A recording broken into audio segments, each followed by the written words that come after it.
ওইদিকে যাইতাছে। হায় হায় গো, এই নদীর এই অংশটুকুই তো আমার চাচা শ্বশুর নিচে চাষ করার জন্য কতগুলা মাছ ছাড়ছে, বাদ বানছে কত কষ্ট কইরা। এখন যদি আমার চাচা শ্বশুরের চোখে এটা পড়ে গো, বাড়ি না একবার মাথা তুলে ফেলাইবো, এমনিতেই মারামারি। এখন আমি কি করবো? পাইবি আগে আমার শাশুড়িরে দেখাইতে হইব, তার গুণধর মাইয়া কি কামড়া করতেছে, মুখ দিয়ে করলে তো বিশ্বাস করবো না। আম্মা, আম্মা আপনি এখানে এসব করতেছেন, সর্বনাশ হয়ে যাইতেছে গা। কি হয়েছে? বাড়ি ঘর সব আগুন লাগে পুড়ে গেছে গা। পুরে নাই, তবে আপনার মাইয়া যে কাহিনী শুরু করছে, এই দৃশ্য যদি আমার চাচা শ্বশুর দেখে, সাথে সাথে পুইরা ছারখার হয়ে যাবে। দেহ মা এত না পেছায় কি কবা, খুলে কও তো আমার, আমি বুঝতাছি না। আমার সহজ ভাষার কথা তো আপনি বুঝবেন না, কঠিন করে যদি কই তখন বুঝবেন। আপনার গুণধর মাইয়া বিথি মুখ দিয়া চুইসা সব পানি নিতেছে গা। ওই যে নদীতে যে মাছ ছাড়ে আমার চাচা শ্বশুর, বাঁধ যে বানাইছে এত কষ্ট করে মাছ চাষ করার জন্য, ওই অংশটুকু ওই পানি চুইসা একবার সব ছারখার করে দিতেছে, মাছগুলো সব সরে পড়ে যাইতেছে গা। যদি দেখে না কপালে খারাপ আছে আপনাকে। বুঝছি তোমার মাথাটা খারাপ হয়ে গেছে গা। আমার পুলারে কোন লাগবো তোমার পাগলা গারতে দিয়াইতে। আচ্ছা মানুষের পক্ষে কি সম্ভব যে একটা নদীর পানি সব পেটের মধ্যে টেনে নিবার? দেখামু, দেখেন। আল্লাহ গো, আল্লাহ, এটা আমি কি দেখলাম? আমার মাইয়া নাইটা জিনবুত। আল্লাহ গো, আমার মাথা ঠিক আছে না। আল্লাহ গো মা, কাহিনী অনেক বড় আম্মা, কাহিনী অনেক বড়। কোন একটা ঘটনা তো আম্মা আছে, নাইলে এমন কিসের জন্য হইব? কারো ক্ষমতা নাই এতগুলা পানি শুইসা নেওয়ার। বিথে যেমনি করে শুইসা নিতেছে, কোন একটা ঘাবলা আছে আম্মা, ডাকবেন রাখবেন। আই বিথি, আই আই এদিকে আই।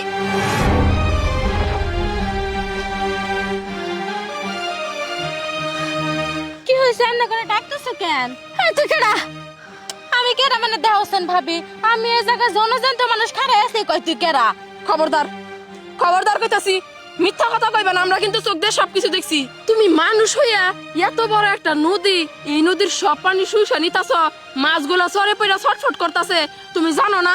হ্যাঁ, যে তোমার পরিবারের সাথে তোমার চাচার পরিবারের মারামারির মতো অবস্থা, তাহলে তুমি এত কিছু জানা সত্ত্বেও এই পানি যে শুইসা নিতাছ, মাছগুলা যে সরে পড়ছে, এটা যদি চাচা চোখে দেখে সবকিছু না একবার লন্ড ভন্ড করে দিব।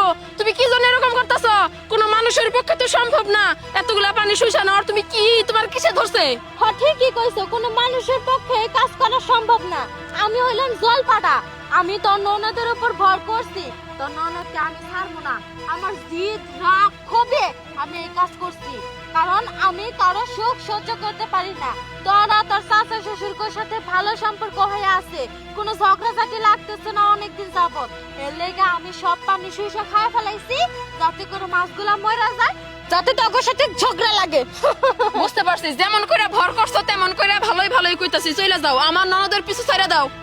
চইলা যাওয়ার লেগে তোর ননদকে আমি ভর করি নাই, আমি সামু না।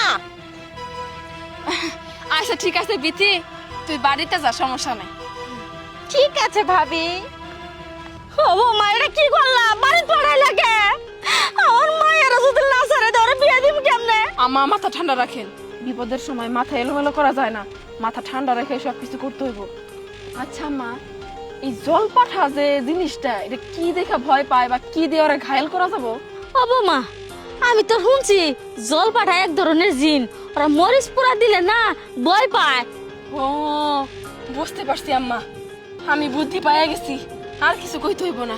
আপনি এক কাম করেন আম্মা, এক ট্রাক মরিচ নিয়ে আসেন, বাকিটা আমি ব্যবস্থা করতেছি, কেমনি কি করা লাগে জানছেন তো? আচ্ছা